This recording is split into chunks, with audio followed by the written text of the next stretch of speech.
இப்ப ஆண்டவர் தேடுறாரு.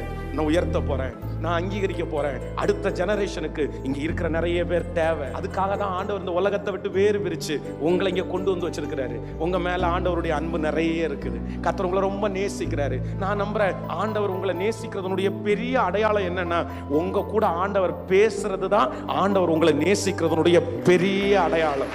இன்னும் ஆண்டவர் உங்களை கைவிடல, இன்னும் ஆண்டவர் உங்களை மறக்கலன்றதற்கு பெரிய அடையாளமே என்னன்னா, உங்க கூட பேசிட்டே இருக்காரு. நீ தள்ளி போகும்போது நான் இல்ல போகாத, நீ இப்படி பண்ணும்போது நீ போற வழி சரியில்லை, உங்க இருதயத்துல குத்தப்பட்டு உங்கள்கிட்ட பேசுறது தான் ஆண்டவர் உங்களை நேசிக்கிறதுனுடைய அடையாளம். அதனால எல்லாரும் ஒரு தீர்மானம் எடுக்க போறோம். ஆண்டவரே, எனக்கு எதுவுமே வேணாம்ப்பா, எனக்கு எதுவுமே வேணாம், உங்க சமூகம் எனக்கு போதுமானது. நீங்க எப்போ எங்க இருக்கணும்னா, நீங்க ஆண்டவரோட உறவாடி கொண்டிருக்கிற வாழ்க்கைய கர்த்தர் உங்களுக்கு தருவார். ஆமென்.